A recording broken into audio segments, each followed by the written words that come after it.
One of the Republicans supporting debate reform is Ben Carson for the second time in a week.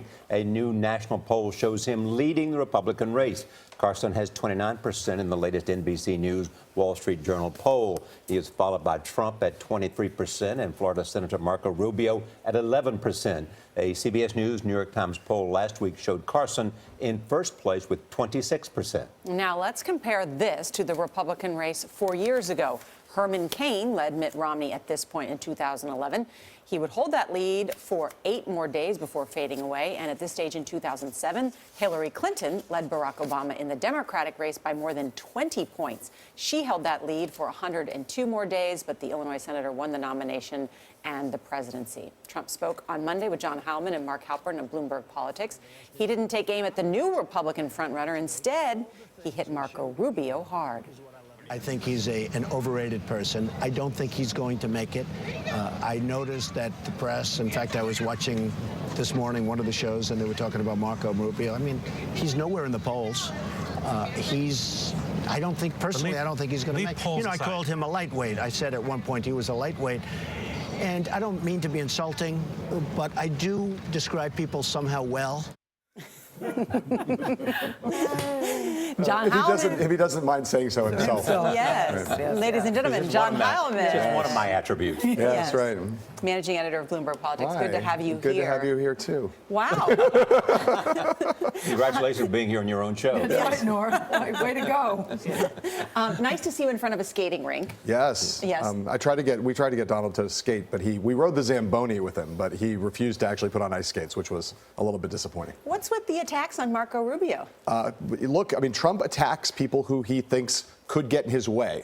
He lays off the people who he doesn't think are ultimately threats for the nomination. I think that includes Ben Carson. But, you know, for a long time, he thought Jeb Bush was his main enemy, and he systematically attacked Bush, took him to pieces, needling over and over again about his mommy and daddy issues, about being low energy, sort of his way of saying low testosterone. I always thought low T candidate. Yeah. Now he's going after Rubio for sweating too much and for being inexperienced and being a lightweight. And these are all the ways that Gail and I were just talking about this. He homes in on his enemy's weak spot and just goes after them again and again and again until they get unnerved. And it's also usually a weak spot that Republican elites and voters have some questions about, and Marco Rubio's is probably a question of experience, right? You interviewed him. What are his weak spots? Well, you know, look, I mean, Donald Trump has so far not shown very many weak spots at all. There are lots of questions about whether he is a serious person with respect to policy. There are lots of questions about whether some of the policies he espouses would be at all saleable in a general election. But in terms of the way in which he's withstood an extraordinary amount of criticism from all sides, and still is, by most reckonings, the front runner in the sense that although Carson is ahead in a couple of national polls,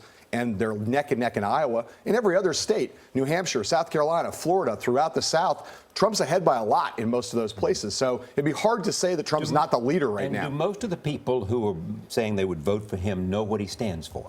Oh, I think that in Trump's case, you know, you have various people. He's a personality candidate to some extent. A lot of people like his swagger. Then there are people who really like the idea of the way he talks about China, the way he talks about immigration. That's the kind of nationalist, some would say xenophobic, but that kind of I'm gonna make America great by building a wall, by getting tough with the Chinese. There's an appetite for that in the Republican Party for sure. I know, but John, I want to talk about his attacks. Back to that point in a second, because some people describe them as sophomoric.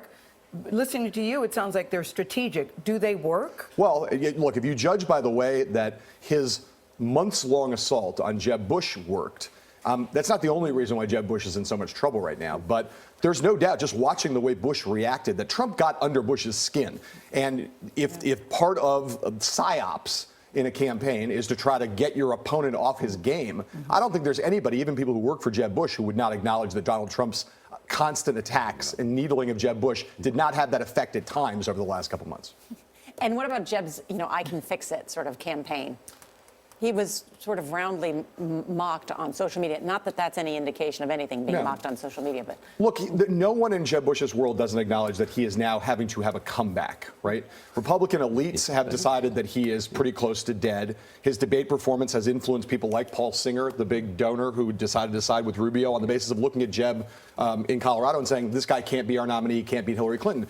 Is it the candidate or the campaign? Endorsements are now going towards Rubio and away from Bush. So, look, it is the campaign is always a reflection of the candidate. And Jeb Bush his candidate skills have been very poor. His name is a huge problem. And if you go around the country and talk to Republican voters, you don't find very many of them who are buying what he's selling. Thank you, John. Great to have you. Yeah, Always great to have be you here.